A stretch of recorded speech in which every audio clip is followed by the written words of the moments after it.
Blindeca, expertos en blindaje, presenta la entrevista en línea con William Meléndez.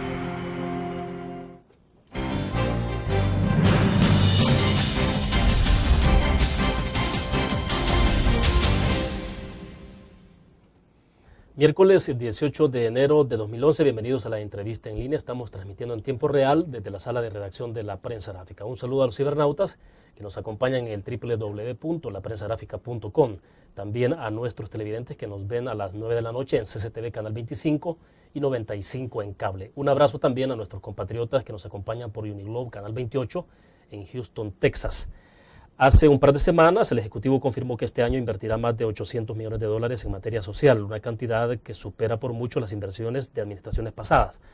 Ahora pretendemos conocer cómo se realizará esa inversión, qué áreas resultarán impactadas y cuál será el beneficio directo para la población. También queremos abordar con nuestro invitado el reciente viaje de una delegación oficial a Washington, además de otros temas que están en agenda.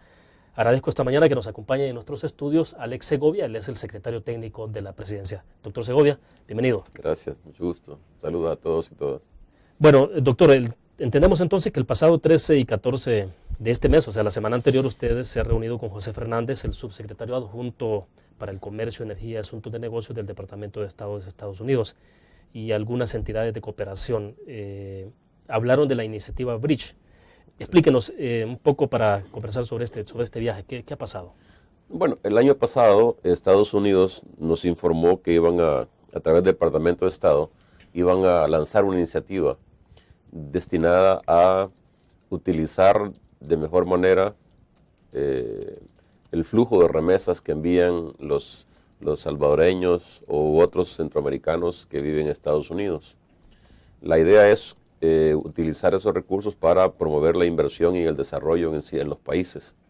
Esta iniciativa, que como digo es una iniciativa del Departamento de Estado, ha comenzado con un proyecto piloto y han elegido a 2 países, en el caso de Honduras y el caso de El Salvador. En el caso nuestro no eligieron porque inclusive algunos bancos aquí ya tienen experiencia con ese tipo de instrumentos, y además por la importancia y las buenas relaciones que tenemos con el gobierno de Estados Unidos. ¿En qué consiste la iniciativa Bridge?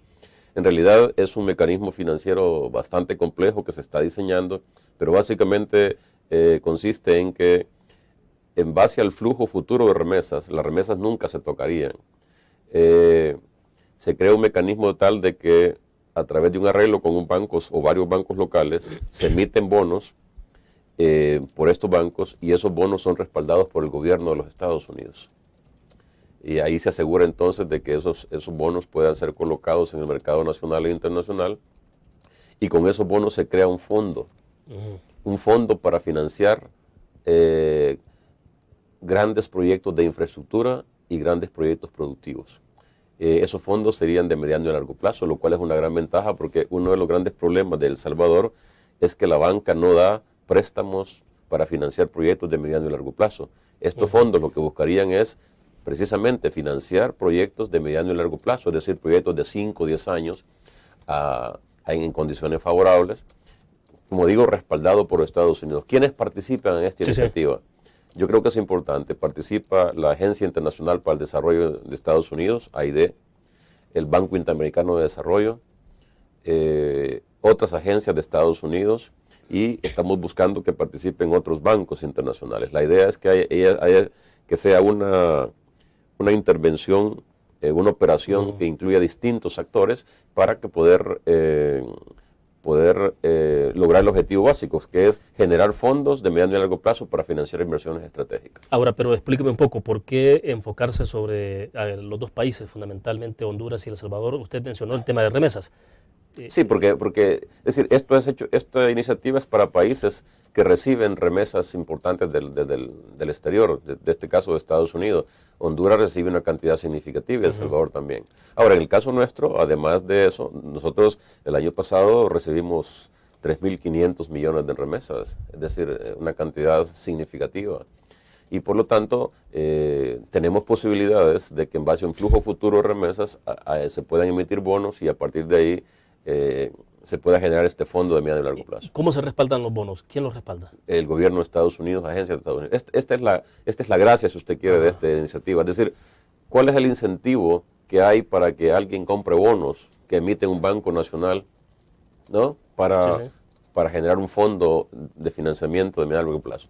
Bueno, si el gobierno de Estados Unidos respalda esta emisión de bonos, obviamente la garantía de que esos bonos van a ser redimidos es absoluta. Entonces, en ese sentido,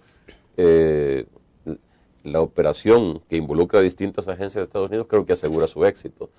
En esta reunión que tuvimos en Washington la semana pasada, participaron varias agencias, incluyendo, como digo, el BID, y nosotros dimos un paso adelante, porque en esta reunión nosotros ya presentamos algunos de los proyectos que queremos que sean financiados a través de esa iniciativa, o que podrían ser candidatos para financiar esa iniciativa. Una vez que esté el fondo, quien decide en qué proyectos se va a utilizar los recursos es el gobierno de El Salvador en diálogo con el gobierno de Estados Unidos. Y por lo tanto, no vamos a financiar cualquier proyecto. Son proyectos productivos, son proyectos que amplíen la capacidad productiva de la economía, porque el objetivo es ampliar, lograr un crecimiento mayor y el empleo. Perfecto, debo hacer la primera pausa. Cuando regresemos, doctor Segovia, me explica un poco si esto es totalmente distinto a la cuenta del milenio, o sea, cuáles son los requisitos para acceder a esos fondos. Vamos a la pausa, volvemos.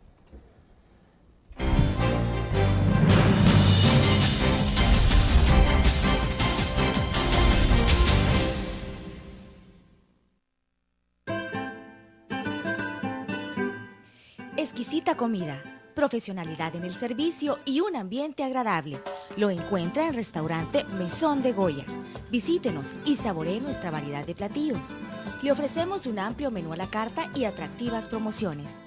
Atendemos eventos sociales y empresariales. Para su comodidad, brindamos servicio de banquetes a domicilio. Restaurante Mesón de Goya. Todos los días salimos. Salimos a dar lo mejor de nosotros. Salimos a dejar el corazón en el trabajo.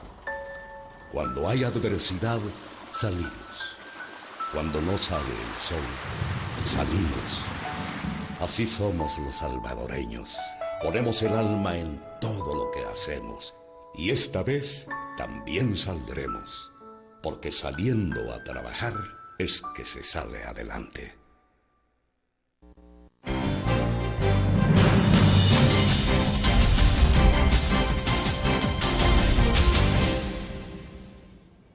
Alex Segovia, secretario técnico de la Presidencia de nuestro país, está con nosotros en nuestros estudios. Le preguntaba entonces, doctor, ¿cuál es la diferencia de este mecanismo del que estamos hablando en este momento con la cuenta del milenio, por ejemplo, lo que ya está en ejecución en la zona norte del país? ¿Y cuáles son los mecanismos que se tienen para poder acceder a ello? En realidad no tiene nada que ver una iniciativa con lo otro. Lo común es que son iniciativas de parte de Estados Unidos. Los fondos de Familenio vienen de la Corporación del Milenio, que es del gobierno de Estados Unidos, digamos, pero es una donación, ¿no? que tienen acceso 32 países que califican en base a otros criterios, y por lo tanto las iniciativas no están vinculadas. De hecho, nosotros ya le informamos a Estados Unidos que también, una vez que finalice el proyecto de Familenio, vamos a pedir formalmente una segunda donación para poder invertir recursos en una zona estratégica para impulsar el desarrollo y para combatir la pobreza. Pero son dos iniciativas independientes. Ahora, ¿quién clasifica? ¿Quién determina? Estados Unidos. Porque esta es una iniciativa de Estados Unidos. O sea, nosotros no sometimos ninguna solicitud. Fue el gobierno de Estados Unidos que, en base a un análisis económico y seguramente político, determinó que El Salvador y Honduras eran buenos candidatos para iniciar este proceso. Nosotros tenemos algunas ventajas. Yo, como digo, ya El Salvador, el sistema bancario, algunos bancos ya han emitido bonos en base al flujo de remesas. Nosotros ya tenemos experiencia en ese mecanismo. Obviamente un banco lo hizo para sus fines propios, en este caso sería para una iniciativa más global para financiar el desarrollo del país. Ahora, ¿qué proyectos? Yo creo que es importante que se conozca. Sí, porque usted decía de grandes inversiones. Sí, ¿de qué estamos hablando? Esta iniciativa es para financiar grandes proyectos de infraestructura que tengan un impacto en la economía y en el combate a la pobreza y el desempleo. Por ejemplo, nosotros hemos presentado ya a Estados Unidos algunos proyectos, le menciono algunos, por ejemplo, la modernización del Aeropuerto Internacional de El Salvador. Si queremos convertir El Sabor en una plaza logística regional, necesitamos modernizar el aeropuerto. Y eso lleva varias fases. La primera fase, ¿no?, que ya está, inclusive CEPA la ha diseñado, es una fase que cuesta alrededor de 50 millones. Pero la segunda y la tercera cuesta otras cantidades similares o mayores. Otro proyecto que creemos que nosotros puede ser interesante que se financie con esta iniciativa, el sistema de transporte público metropolitano. El gobierno ya se comprometió a hacer el primer tramo entre Soyapango y el centro de San Salvador. Eso lo vamos a hacer con un préstamo del BID y con una iniciativa y con un asocio público-privado, pero esa es la primera parte. El resto de tramos perfectamente puede ser financiado con una iniciativa como la de Bridge. ¿Quiénes aplican? Inversionistas nacionales e internacionales. Nosotros no distinguimos. Ojalá que sean inversionistas salvadoreños, pero también inversionistas internacionales que quieran venir a invertir, a apostarle a El Salvador y a dar su conocimiento, lo pueden hacer también. Explíquenos dos cosas. Una es a cuántos millones puede acceder entonces el gobierno a través de este fondo Bridge, y el otro es qué modalidades son las que ustedes podrían financiar. En algún momento usted me dijo los asocios público-privados.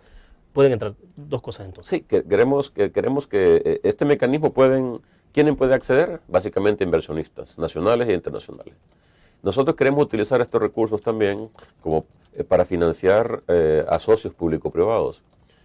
Pronto me enviaremos a la Asamblea Legislativa la ley marco de asocios público-privados, que lo que busca es efectivamente incentivar la inversión, ¿no? Porque es el gran problema de este país, la inversión privada, que es demasiado baja, y queremos incentivarla, con ayuda del sector público, por supuesto. En los montos, en realidad no hay montos definidos, porque esto, en tanto que son emisiones de bonos, esto puede ser, se estén haciendo emisiones periódicamente en función de los proyectos que se vayan financiando. Por lo tanto, no hay un piso ni un techo, o sea, simplemente proyectos que vayan saliendo, proyectos que se vayan implementando, son proyectos que se van haciendo emisiones de bono. En ese sentido, nosotros creemos que es una fuente de financiación. Yo insisto, ¿cuál es el valor agregado de esta iniciativa Bridge? Es que representa o puede representar fondos frescos para financiar inversiones de mediano y largo plazo, que es efectivamente los fondos que no hemos tenido en los últimos años en El Salvador, porque la banca generalmente no ha prestado este tipo de recursos. Por lo tanto, si queremos financiar grandes proyectos, ahí van a estar los recursos para que los inversionistas privados, nacionales y extranjeros, tomen riesgo. ¿En qué fecha se espera que tengan ustedes ya acceso a esos fondos? Hay un compromiso de Estados Unidos de que a más tardar en junio de este año pueda comenzar a operar la iniciativa. Yo insisto, nosotros hemos presentado ya algunos proyectos que se podrían comenzar a financiar, y las distintas agencias van a ver cómo entran, porque algunas agencias van a entrar aportando los fondos de las garantías, otros van a entrar como socios directamente que quieren poner dinero y participar como parte de la inversión total de los proyectos, y eso dependerá de cada proyecto. Nosotros hemos presentado proyectos de infraestructura, proyectos turísticos, proyectos viales, y por lo tanto estamos trabajando en ello. Aquí hay un equipo intergubernamental que trabaja, que es coordinado por la Secretaría Técnica, y estaremos listos sin duda en los próximos meses para que esta iniciativa comience. Esto es parte, debo decirlo, de una estrategia mayor que tenemos para este año, que ojalá la podamos tocar, que el 2011 para nosotros es fundamental, no solo porque vamos a hacer la inversión social y económica más grande desde el punto de vista de la inversión pública, sino porque le vamos a hacer una apuesta estratégica al crecimiento de este país. Y tenemos los instrumentos y tenemos los recursos. Por lo tanto, creemos que este puede ser un buen año si todos los actores participan. Bueno, creo que vamos a tener un poco de tiempo para tocar el punto. Vamos a la pausa, volvemos con más.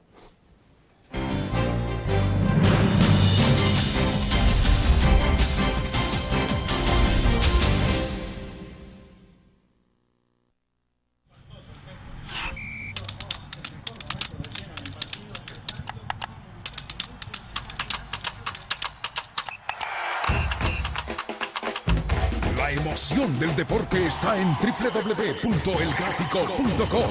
Ingresa al nuevo escenario deportivo y descubrí toda la pasión del deporte. Fotos, videos, fichas y resultados de las mejores ligas del mundo. Elgráfico.com. Conectados por deporte. Learn, la revista más innovadora y moderna de todos los tiempos. única en su estilo, creativa, un espacio exclusivo y reservado de entretenimiento y diversión, llevada al máximo. Blur. Time Out Movie, lo mejor de la cartelera. Art. Shopping, la guía de la moda. Go, viajes cortos fuera de la ciudad. Blur.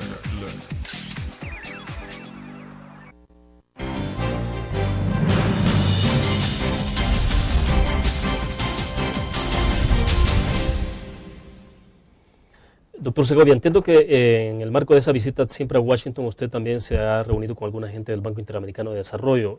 Sobre esto sí me interesaría preguntarle qué tipo de avances en la ejecución, por ejemplo, de préstamos se ha dado, si ustedes presentaron algún informe, porque el otro es que también hay un punto que en el marco de su visita se conoció acá en el país un informe de una calificadora en donde estaban planteando, por ejemplo, el entorno político y la afectación que eso estaba teniendo en la baja calificación hacia el país, que es otro punto que me gustaría que lo abordemos, pero en principio sobre la agenda con el BID y de préstamos. ¿Ustedes han dado un informe sobre esto? No, en realidad aprovechamos la visita para tener reuniones con los 3 organismos internacionales, con el Banco Interamericano de Desarrollo, con el Banco Mundial y con el Fondo Monetario Internacional. Debo decirte que las reuniones con el Banco Mundial y con el BID, que son los que son los grandes prestamistas de El Salvador, ¿no? Fueron muy cordiales. De hecho, El Salvador, según el Banco Mundial, es el país que en Centroamérica tiene la mejor cartera y tenemos las mejores relaciones con ellos. Igual con el BID. Con el BID todo está en orden. Aprovechamos la visita para ver ya los planes para el 2011, 2012 y los años siguientes. Y por lo tanto, yo creo que nosotros desde la campaña, cuando fuimos a Washington, aún antes de las elecciones, logramos establecer relaciones de confianza y relaciones francas con los organismos internacionales, que las hemos ratificado ahora y que por lo tanto ahí sí no tenemos tenemos el apoyo total y tenemos el compromiso de seguir ayudando a El Salvador. Con respecto al Fondo Monetario, lo que hicimos fue efectivamente ver cómo marcha el programa Standby que tenemos con ellos por 3 años. Ya informamos, como el Gabinete Económico, que todas las metas del 2010 se cumplieron con el acuerdo Standby. En el 2011 tenemos metas y esperamos cumplirlas, aunque sabemos que el reto principal del 2011 será el tema del crecimiento, ¿no? Y ellos están conscientes de que el crecimiento es una variable que no solo depende de El Salvador, sino que depende de la economía internacional, y por lo tanto están claros de que si nosotros hacemos los esfuerzos fiscales que hay que hacer, control del gasto público, el esfuerzo fiscal, el pacto fiscal que pensamos implementar este año, yo creo que no tenemos ningún problema para alcanzar las metas del acuerdo Standby. Entonces, en resumen, los 3 organismos internacionales están apoyando totalmente a El Salvador. Nosotros... Pero, perdón, ¿ustedes han presentado un informe sobre el estado de ejecución de préstamos? No, porque ellos no funciona así. Lo que pasa es que periódicamente vienen misiones y hacen evaluaciones. Por ejemplo, la misión del fondo estuvo el año pasado evaluando el programa, conjuntamente con el gobierno. Todo el programa está en su curso y la próxima misión viene en febrero a hacer la otra evaluación ya del principio de año, y así estamos. Son evaluaciones periódicas y estamos en constante comunicación. Quiero informarme que además yo di una conferencia a sectores políticos y académicos en un centro de investigación que se llama The Councils of the Americas. Ahí hice una presentación sobre la situación económica, social y política de El Salvador, con el objetivo de presentarles e informarle a la comunidad internacional, sobre todo a las élites de Washington, que son muy importantes, cuál es el estado de El Salvador. Y debo decirle que existe mucha comprensión y mucho apoyo. Que este es un fenómeno que veníamos viendo desde la campaña, ¿no?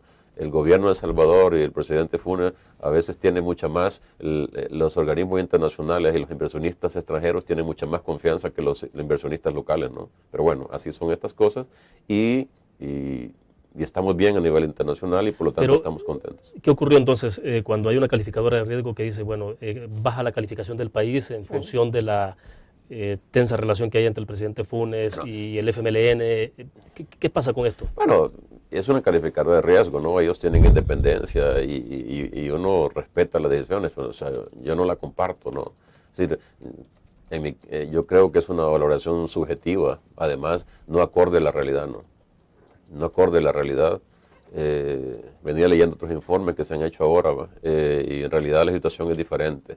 Esperamos que en los próximos meses esa calificadora revise revise su decisión y podamos estar en una situación mejor. Yo creo que, por el contrario... Pero si hay un impacto negativo para el país, que una calificadora haga un planteamiento de ese tipo. Siempre, en términos concretos, no hay ningún impacto, porque en realidad al Salvador ya se le estaba viendo como en ese grado de calificación, etcétera. En términos materiales no hay impacto, ¿no? Y si hay impacto será a la hora de que vendamos bonos, en el sentido de que pueden ser más caras las tasas de interés que los coloquemos, pero en realidad no hay un impacto, yo no creo que haya un impacto a corto plazo. Siempre obviamente es un factor, desearíamos que no ocurra eso, pero bueno, pero en términos prácticos el impacto real es mínimo, sino que más bien un impacto mediático que siempre afecta, ¿no? Perfecto, vamos a una nueva pausa comercial y regresamos con más.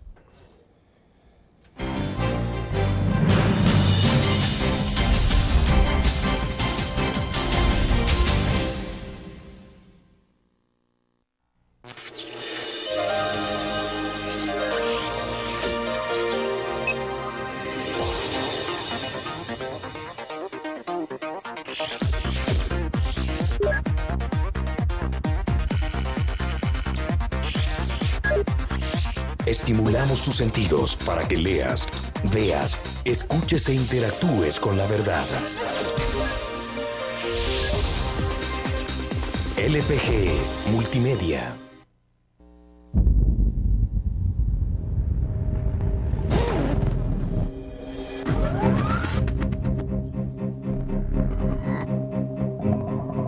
El inicio de una estrategia financiera desde los negocios y la actividad económica hacia toda Centroamérica.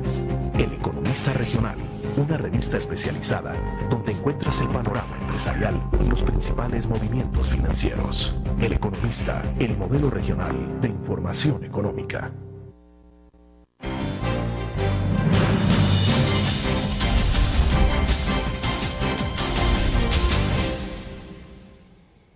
Bueno, doctor Segovia, debo entender que hay una preocupación en el Ejecutivo y es en el entorno que se puede crear previo a las elecciones de 2012, porque leyendo alguna información que está en el sitio web de Casa Presidencial, en la parte de la Secretaría Técnica, decía de que, bueno, usted había hablado un poco sobre los retos difíciles por venir en un año previo al proceso electoral.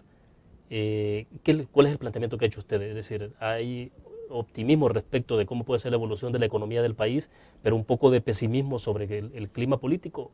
No, acláreme eso. No, más bien nosotros, como le he dicho, el Gabinete Económico hemos definido este año como un año estratégico para una apuesta al crecimiento. ¿Por qué? Porque vamos a tener los instrumentos de política para incentivar la inversión y vamos a tener los recursos. Vamos a tener los recursos de la iniciativa Bridge, vamos a tener recursos de la banca estatal, ¿no?, que incluye la creación de un fondo de desarrollo económico para financiar proyectos productivos, para las pequeñas, medianas empresas, productores, etcétera. Vamos a tener recursos que antes no existían, que era uno de los principales quejas y límites para la inversión privada. Bueno, hoy vamos a tener los recursos, vamos a tener los instrumentos, ley de socios público-privados, ¿no?, la ley de concesión del Puerto de la Unión, está ya en la Asamblea la ley de fomento a la producción, ¿no? Ya tenemos la nueva estrategia de fomento a la producción agrícola que se va a anunciar pronto, la ley de fomento a exportaciones. O sea, tenemos hoy las políticas y tenemos los recursos. ¿Eso qué le va a permitir entonces? Eso lo que le permitirá en términos de la visión económica de este año. No, lo que permitamos es que nosotros creemos que este es un año clave para fortalecer y consolidar la tendencia que ya traemos hacia la recuperación de la economía. Recuerde que nosotros venimos del 2009 de un decrecimiento. En el 2010 vamos a cerrar alrededor del 1%, poco más, un poco menos, pero logramos el objetivo estratégico de revertir la tendencia, y el 2011, según las proyecciones del plan quinquenal y según el acuerdo stand-by que hemos firmado, el 2011 es que cuando comenzamos ya a una reactivación mayor. Pensamos que se puede crecer al 2.5%, que es la meta. Si sumamos entonces que tenemos recursos para financiar proyectos privados, las políticas, los instrumentos legales, y además tenemos la posibilidad de que este año se convierta en el año de mayor inversión pública en la historia reciente de El Salvador, tenemos todas las condiciones para que este año sea un año decisivo para el crecimiento económico y para generar empleo y mayores ingresos para la gente. Pero bueno, en ese sentido estamos... ¿Retos en qué sentido? Obviamente es una situación complicada porque todavía tenemos que... de reto porque la inversión privada en realidad no ha respondido en 2 décadas. Y al final el gobierno puede tener todos los instrumentos, todas las iniciativas. Pero si los inversionistas nacionales y extranjeros no responden, tampoco habrá crecimiento. ¿Y usted cree que van a tener un entorno adecuado y condiciones óptimas para hacerlo este año? O sea, no habría forma de que ellos digan, seguimos viendo... No hay excusas, no hay excusas. No hay excusas porque una excusa era no hay políticas adecuadas, no hay instrumentos. Bueno, ahí están las políticas. Otro argumento era no hay recursos para financiar proyectos de mediano y largo plazo. Bueno, ahí van a estar los recursos. Y el ambiente macroeconómico, El Salvador sigue teniendo un ambiente adecuado, tenemos un programa que está, y el desafío será fortalecer las finanzas públicas, es uno de los desafíos. Ahora, este año lo hemos planteado nosotros como un año donde vamos a implementar el acuerdo fiscal. Este país necesita un acuerdo nacional sobre las finanzas públicas para consolidar la estabilidad macroeconómica, pero también para fortalecer las finanzas y financiar el gasto social y el gasto en inversión productiva. Y por lo tanto, todo esto lo vamos a hacer en un año donde es un año electoral. Exactamente, pero entonces, ¿cómo van a sortear las dificultades que por su misma naturaleza imprime un año estrictamente electoral? Sí, pero ahí yo creo que el presidente está mandando las señales claras, ¿no? Este es un año donde la gestión pública tenemos la capacidad de que el Estado pueda dar un aporte importante al crecimiento y al desarrollo, y el hecho de que el presidente haya definido claramente a través de un acuerdo de que el gobierno tiene que dedicarse a hacer gestión pública efectiva, ¿no? A invertir los recursos que tiene. De hecho, en el primer Consejo de Ministros que hubo la semana pasada, el mensaje del presidente a todos los funcionarios y funcionarias fue: su labor principal en el 2011 es asegurarse que sus presupuestos sean realmente invertidos. ¿Qué porcentaje? Y la eficacia... Y ha pedido a la Comisión Nacional de Inversión, que coordino en este caso mi persona, de que le presentemos un informe mensual de la ejecución por institución, y ese va a ser uno de los elementos para valorar el desempeño de los funcionarios y funcionarias. Por lo tanto, nosotros el 2011, los funcionarios y funcionarias, pese a que hay un ambiente electoral, tenemos que dedicarnos a ejecutar los presupuestos y las políticas, porque ahí las tenemos, son buenas para el país y son buenas para la gente. Bueno, me interesa que hablemos justamente de ejecución presupuestaria, cómo cerró el año pasado y cómo se perfila el 2011. Vamos a la pausa y regresamos.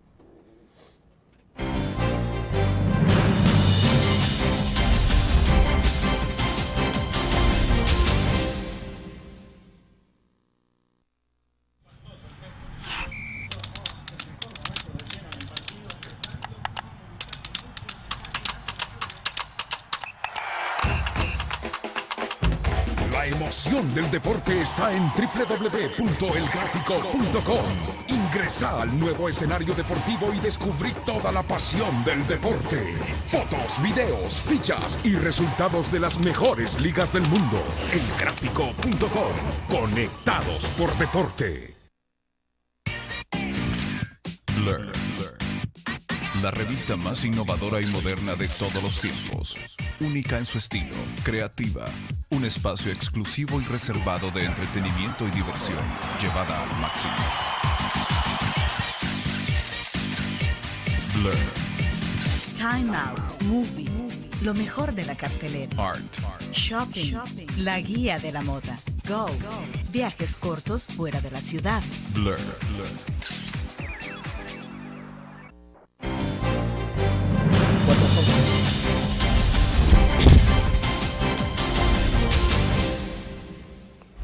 Bueno, me interesaría saber, doctor Segovia, entonces cuáles son los niveles de ejecución presupuestaria, sobre todo del año pasado, cómo cerramos y entonces cómo se perfila 2011, porque trascendieron varias citas el año pasado. Alguien dijo que hasta se había llegado a una ejecución presupuestaria del 38%, bastante baja. No sé cuál es el dato preciso que ustedes tienen, porque lo peor, como le decía en el corte comercial, lo peor que puede pasar es que esté el dinero y no se esté ejecutando. Exactamente. Pero explíquenos entonces cómo fue el año pasado. Yo creo hay que hacer una distinción. Está el dato de inversión pública, que es la inversión física, es decir, es la inversión que se ejecuta para hacer proyectos, carreteras, escuelas, ¿no? puentes, qué sé yo, unidades de salud. Esa es la inversión física. Ese nivel de inversión el año pasado cerró a los niveles de los últimos años, 60-65%. No tengo el último dato, pero estuvo en los promedios de los últimos años de gobiernos anteriores y el nuestro. O sea, que hay que aumentar, por supuesto, la eficacia de esa inversión física, ¿no? Uno de los retos para este año, como le decía, es aumentar la inversión física, y el presidente nos ha pedido que le presentemos un informe mensual para darle seguimiento constante a esa inversión. Pero hay otro tipo de inversión, que es la que nosotros presentamos en la conferencia de prensa que dio el Gabinete Social sobre los logros, que es una inversión que es nueva, en el sentido de que no es inversión en material, sino que es inversión en capital humano, ¿no? Los bonos de educación, la alimentación escolar, los paquetes escolares, la pensión básica, toda la inversión que tiene que ver con el apoyo a grupos vulnerables. Esa es una inversión que aumentó significativamente el 2010 y que es la inversión que va a aumentar significativa el 2011. Yo creo que esto es bueno que lo sepa la población. Aquí hay un cambio en este gobierno. Y quizás este cambio lo refleja la composición de la inversión que va a hacer el FIDL. El FIDL hasta el año pasado invertía la mayoría de sus recursos en infraestructura, ¿no? Haciendo pequeños caminos, pequeñas obras comunales, apoyando a infraestructura local. No veremos al FIDL haciendo ese... ¿Cómo no? Gestión. Eso era en años anteriores casi el 100% de su inversión. Sí, sí. Hoy, el 2010, eso comenzó a cambiar y el 11 comienza a cambiar. El 2011, esa inversión física va a ser, yo creo que la mitad de su inversión total.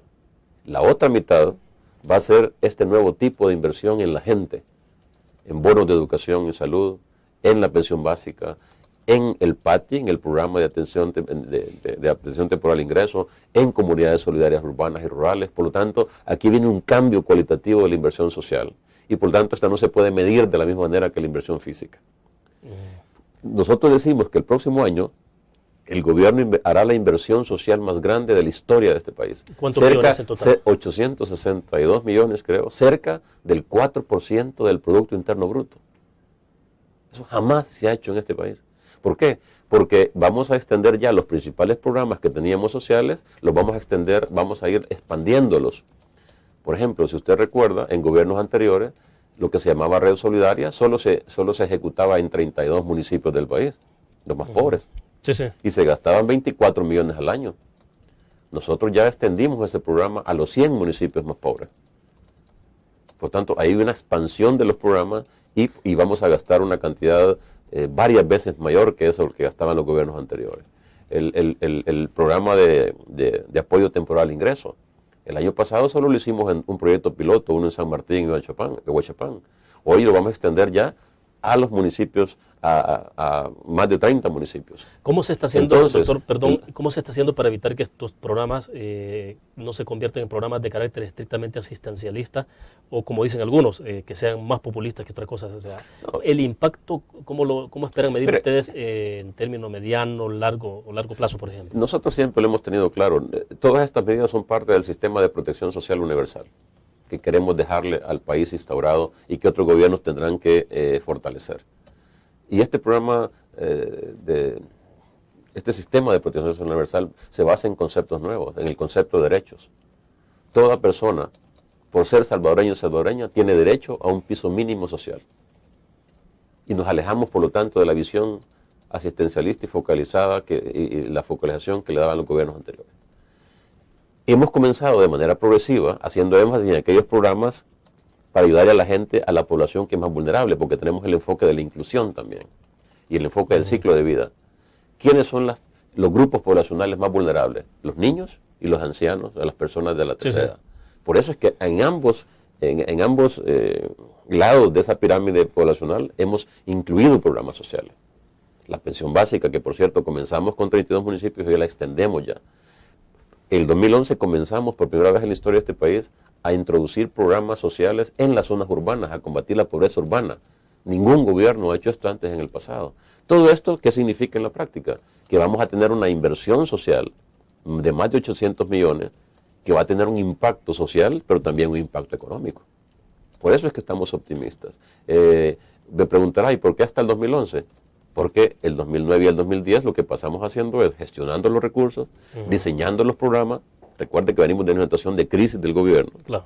Y definiendo y haciendo los programas pilotos. Hoy estamos listos, el 2011, para comenzar con estos programas a nivel nacional. Bien, vamos a hacer una nueva pausa comercial y regresamos con más de la entrevista en línea.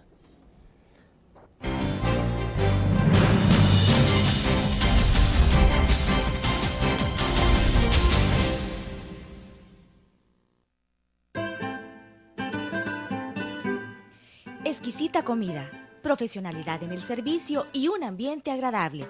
Lo encuentra en Restaurante Mesón de Goya. Visítenos y saboree nuestra variedad de platillos. Le ofrecemos un amplio menú a la carta y atractivas promociones. Atendemos eventos sociales y empresariales. Para su comodidad, brindamos servicio de banquetes a domicilio.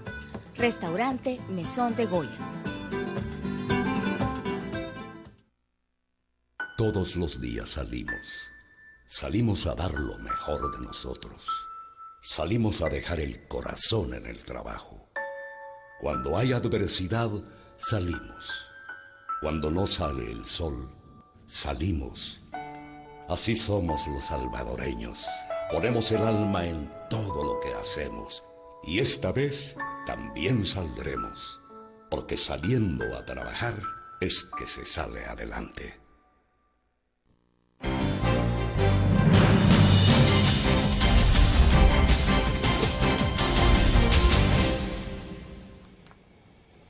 Doctor Segovia, quiero leerle un par de comentarios que nos han llegado en el Facebook. Por ejemplo, Julio Villagrán hasta acá está haciendo un comentario dice que tienen información de que, le comentaron a él, dice que el doctor Segovia dice que él no tiene la propuesta de la reforma al precio de referencia. Está hablando en el tema de los combustibles. Y el MINEC o el Ministerio de Economía le está tirando la pelota a usted. Hay un planteamiento sobre un tema distinto al que estamos abordando, pero bueno, me gustaría escuchar su opinión. Luego Joel Turcios dice qué temas trató con los funcionarios del Departamento de Estado de Estados Unidos, porque dice ¿por qué no ya hacer que se logre algo permanente por los más de 300,000 compatriotas del TPS? Esta gente ha respetado las reglas del juego y no es justo que sigan viviendo en la zozobra. ¿De qué les sirve? ¿De qué si se les va a renovar cada 2 años? Deberían de exponerle a Estados Unidos que a cambio de tanto apoyo que nuestro pequeño país le ha dado en la guerra de Irak, por ejemplo, lo único que de Latinoamérica, colaboración con recursos y logística con la DEA, etcétera. Deberían como gesto de agradecimiento ofrecerles a estos inmigrantes la oportunidad de ajustar su estatus migratorio. Son dos cosas distintas, pero sí, me gustaría escuchar su pero opinión. está bien, les agradezco. Nosotros, el presidente Funes ha hecho un planteamiento distinto al gobierno de Estados Unidos en sus relaciones. Nosotros hemos dicho, El Salvador quiere que Estados Unidos nos vea como región. Muchos de los problemas de El Salvador son similares o no se pueden resolver si no se resuelven en el resto de Centroamérica. El tema de seguridad, el tema de riesgos, el tema de migrantes inclusive. Por lo tanto, nosotros hemos hecho un planteamiento de que queremos que hagamos una asociación estratégica con Estados Unidos, con Centroamérica. Y en esa asociación estratégica hay que buscar soluciones integrales al tema de seguridad, ¿no? Al tema social, al tema de riesgos, al tema, por supuesto, de los migrantes. Esta es una posición nueva. Estados Unidos ha aceptado y ha dicho que en el pasado ellos no tenían esta visión. Y por lo tanto, estamos en base a una relación estratégica de respeto. Y en ese sentido, ¿por qué estuve en el Departamento de Estado? Porque esta es una de las iniciativas. Hay otras que se están manejando, ¿no? El fondo de la donación de fondos del nuevo milenio, esta iniciativa REACH que viene del Departamento de Estado. El administrador general de AIDE la semana pasada nos anunció que también van a hacer otra iniciativa para promover el crecimiento. Es decir, Estados Unidos está tratando de ayudar a El Salvador de manera integral. Y eso es bueno para el país y es bueno para la región, bajo esta nueva modalidad. Con respecto al tema de referencia, en realidad no hay confusiones. Nosotros hemos seguido el proceso de política pública. Los organismos que les compete directamente hacen las políticas y luego pasan a Casa Presidencial. Los precios de término de referencia, desde hace rato los hemos visto en el gabinete económico, están ahí. Lo que pasa es que ahí las negociaciones con algunos actores no han terminado, por lo tanto no podemos anunciar una medida sin antes terminar el proceso de diálogo, de discusión. Pero la conozco, por supuesto, no es que no estén tirando la pelota, simplemente hay un proceso de formulación de políticas que no ha finalizado en este caso. Perfecto. Doctor Segovia, justo en este momento que estamos en desarrollo en esta entrevista, el Programa de Naciones Unidas para el Desarrollo está presentando su informe sobre Desarrollo Humano 2010. Y hay algunos planteamientos muy interesantes que se están haciendo en ese informe. Me llamaba la atención, por ejemplo, algo de que se hace referencia a los modelos practicados hasta ahora en El Salvador, la agroexportación, de industrialización por sustitución de importaciones, promoción de exportaciones y atracción de inversiones, que dicen ellos en el PNUD que han tenido una deficiencia fundamental: hacer de los bajos salarios de los trabajadores la principal ventaja para insertarse en los mercados internacionales y del subempleo la forma predominante de sobrevivencia de la mayoría de la población. Claro. Quiero preguntarle sobre cómo puede amarrar, digamos, todo el enfoque social de este gobierno con el planteamiento que está haciendo Naciones Unidas en este informe que se presenta nosotros hoy. Lo compartimos. Hay que recordar que nosotros en el Plan Quinquenal de Desarrollo definimos claramente cuál es nuestra apuesta sobre el desarrollo. Ahí decimos claramente, históricamente, el modelo de desarrollo económico y social que ha tenido El Salvador no ha sido eficiente, solo ha dado más desigualdad y más pobreza y no ha sido equitativo. Por eso es que nosotros planteamos en el Plan Quinquenal de Desarrollo, ¿no?, crear las bases como un reto de este gobierno, como un legado de este gobierno para el futuro de El Salvador, crear las bases de un nuevo modelo económico-social que sea equitativo e inclusivo. Y recuerde que en el Plan Quinquenal van las apuestas estratégicas que llegan hasta el 2024. Y las apuestas estratégicas fueron acordadas en el seno del Consejo Económico Social. Y ahí hay una apuesta estratégica que es importante porque logramos el consenso de todos los que participamos en el Consejo, que es al año 2024, El Salvador debe tener un modelo económico-social diferente al que tenemos ahora. Y es insostenible lo que se tiene en este momento. Es que históricamente, sí, digo, para que un modelo sea viable, sea sostenible, sea eficiente, tiene que generar riqueza. Bueno, este modelo ni siquiera genera crecimiento. Ni siquiera genera crecimiento. Ni siquiera para lo que yo siempre he dicho por años, ¿no? Para la primera prueba de fuego de cualquier modelo económico es que sea capaz de crecer. Pero si ni eso lo logra, entonces no va a lograr ni disminuir desigualdad, no va a lograr ni generar ingresos, no va a lograr entonces ni generar bienestar. Y encima de eso, este modelo, en los tiempos que dio crecimiento, era un crecimiento excluyente. Ese crecimiento se beneficiaba solo una poca parte de la población. Entonces, a todas luces, uno de los retos de El Salvador, no del gobierno, sino que de El Salvador, y así lo planteamos en el Plan Quinquenal, es instaurar un nuevo modelo económico-social. Nosotros tenemos el planteamiento en el Plan Quinquenal y que supone, yo siempre lo digo, un nuevo modelo supone nuevos actores. Y por eso es que nosotros queremos fortalecer las pequeñas, medianas empresas y fortalecer las asociaciones de productores. Bueno, una nueva pausa y regresamos con más.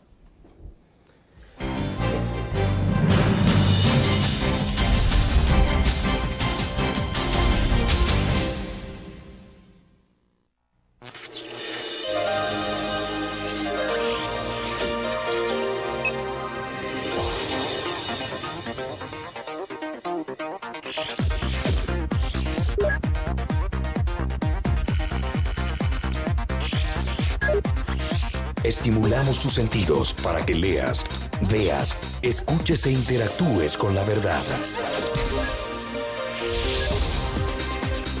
LPG Multimedia.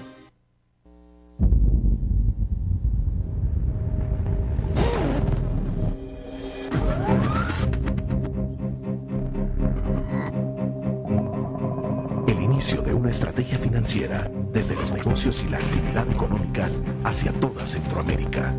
El Economista Regional, una revista especializada donde encuentras el panorama empresarial y los principales movimientos financieros. El Economista, el modelo regional de información económica.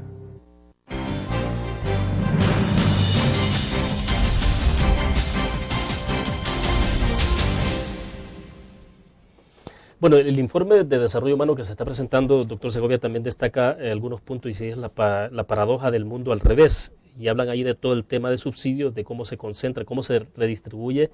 Y hay obviamente una mala distribución, porque dicen ellos que mientras el 10% de la población más pobre recibe solamente el 6.2% de los subsidios al transporte colectivo, energía eléctrica y gas licuado, el 10% de la población más rica del país recibe el 11.2%. Esto lleva obviamente al tema de la discusión que hay sobre el gas licuado. Claro, de todos los subsidios. Por eso nosotros en el Plan Quinquenal y como una parte de los esfuerzos de modernización de las finanzas públicas es que hemos implementado la política de racionalización de los subsidios, no eliminación, porque no hay cosa más desigual que un subsidio mal focalizado. ¿Un subsidio qué es? Es un regalo del Estado, un aporte del Estado para ayudar a las familias más pobres en teoría, ¿no? Para el costo de la vida, para que tenga un mejor bienestar. Claro. Pero ¿qué pasa cuando un subsidio, en lugar de dárselo a la gente pobre, se le da a la gente más rica?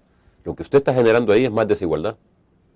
Por eso es que nosotros hemos dicho, nosotros hemos seguido, en todos los casos de los subsidios, tenemos dos objetivos con la política de racionalización de subsidios. Un objetivo es ahorrar recursos, ¿no? Para poder focalizar, no para no dejar de gastarlos, sino que para reventarlos y invertirlos en los principales sociales, en los problemas sociales. Pero el segundo objetivo es reducir la desigualdad. O sea, una persona de ingresos altos que tenga dinero no tiene por qué recibir ningún subsidio del Estado. Y ahora está recibiendo la mayoría de subsidios. Bueno, pero el tema de gas licuado, por ejemplo, no Igual. es tan fácil. O sea, tenían previsto en economía implementar la focalización de subsidio en enero y se ha atrasado para febrero. O Sí, sea, pero va la eliminación de... Claro, la y focalización. el atraso es es decir, es el subsidio más complejo y es el subsidio más caro y es el más generalizado y es el que estamos subsidiando no solo a los salvadoreños, sino que también a los guatemaltecos y a los hondureños. Sí, con todo el contrabando. Entonces, el diseño de ese subsidio es complicadísimo porque incluye varios actores y cada actor tiene que hacer su trabajo. En este caso, el tema de los bancos, por ejemplo, tuvo que hacerse muchísimos arreglos institucionales, etc. Estamos analizándolo. El día jueves tenemos la reunión final con el presidente de la República y todo eso va caminando, ¿no? Pero la focalización en el subsidio al gas sí va entonces para febrero. Es un hecho. Hasta ahora esa es la decisión que se tiene, ¿no? De todas maneras, estamos haciendo una evaluación global, yo digo, y por lo tanto estamos... esta es parte de la política. Recuerde que ya hicimos la racionalización ¿cómo se llama?, del transporte, ¿no? De otros subsidios y por lo tanto este es el otro que sigue. Es parte de la reforma fiscal integral de todas maneras que estamos implementando. Bueno, vamos ajustados con los tiempos, vamos a la pausa y regresamos.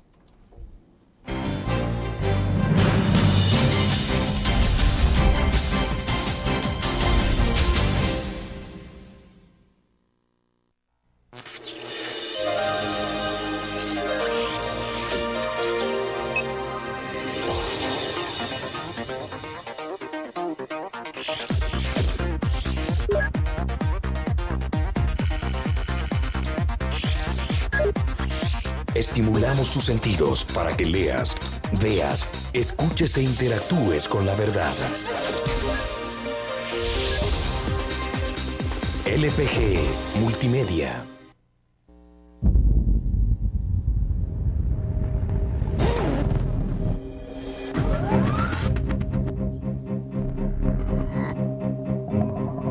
El inicio de una estrategia financiera desde los negocios y la actividad económica hacia toda Centroamérica. El Economista Regional, una revista especializada donde encuentras el panorama empresarial y los principales movimientos financieros. El Economista, el modelo regional de información económica.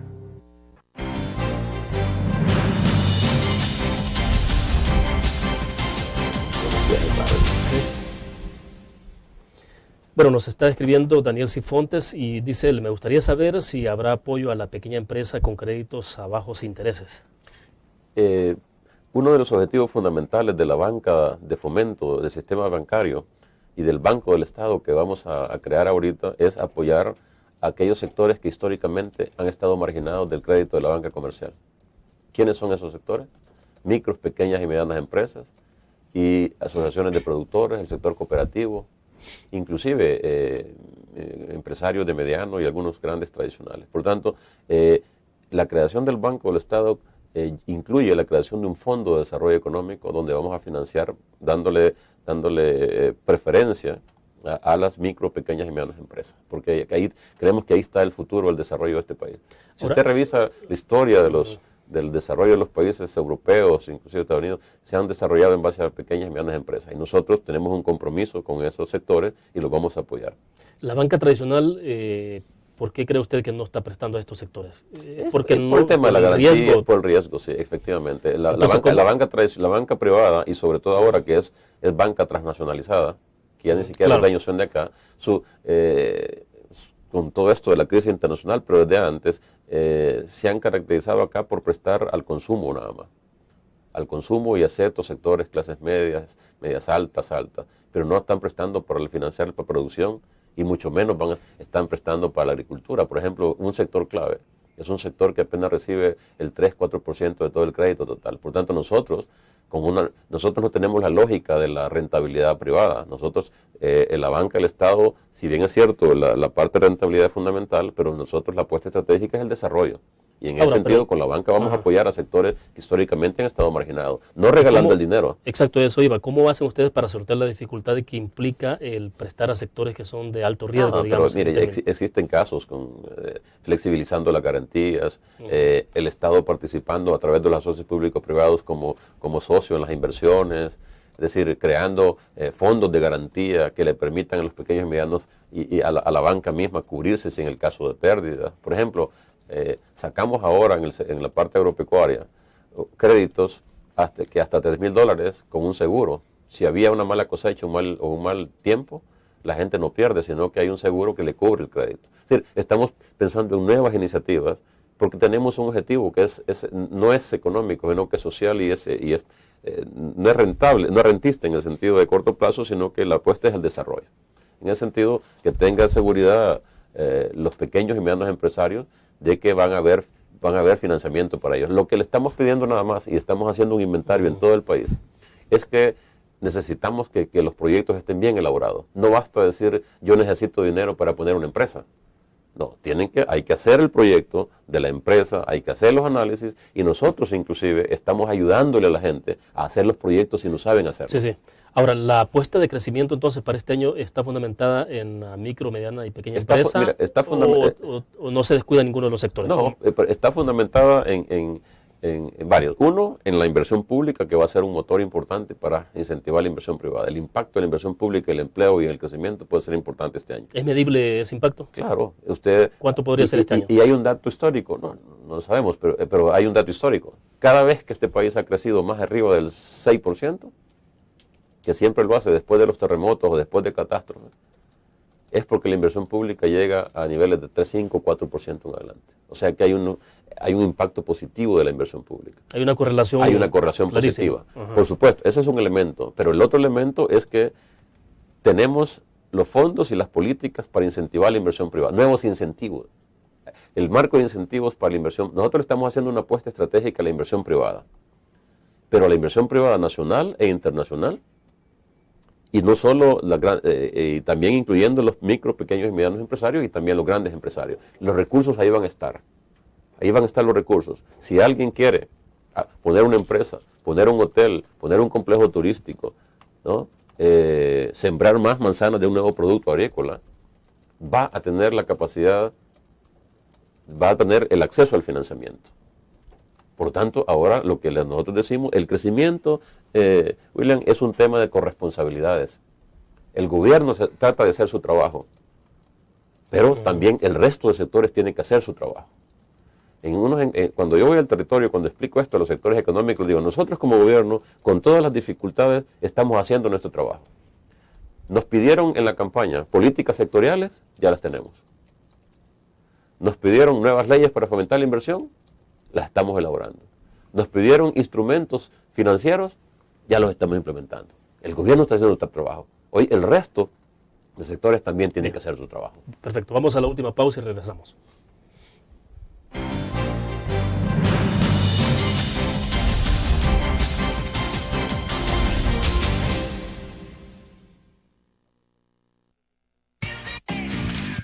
Learn. La revista más innovadora y moderna de todos los tiempos. Única en su estilo, creativa.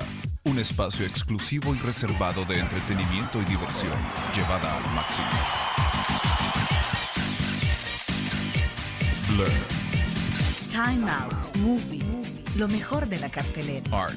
Shopping, la guía de la moda. Go, viajes cortos fuera de la ciudad. Blur.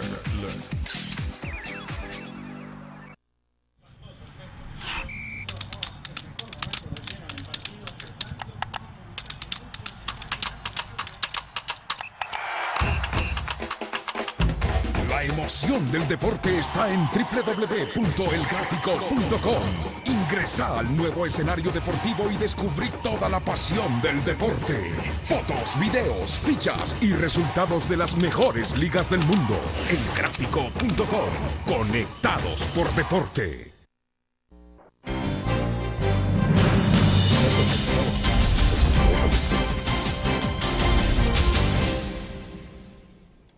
Bueno, para concluir entonces, ¿pero qué pasa con la inversión privada, doctor? Bueno, Zamora? es el gran, yo lo pongo de esta manera, William. El problema económico fundamental de El Salvador es la insuficiente inversión privada. Y eso no es un tema nuevo, es un tema de las últimas décadas. El Salvador tiene el récord de crecimiento más bajo en las últimas décadas en Centroamérica y en América Latina. ¿Por qué? Porque la inversión privada, pese a todas las políticas que se han hecho hasta ahora, no ha respondido. Y no con este gobierno, con los gobiernos anteriores también. Por lo tanto, no se puede argumentar que no hay inversión privada porque hay un gobierno de izquierda. En realidad, no es un problema ideológico. En realidad, no ha habido inversión desde las últimas décadas, que han habido gobiernos de derecha.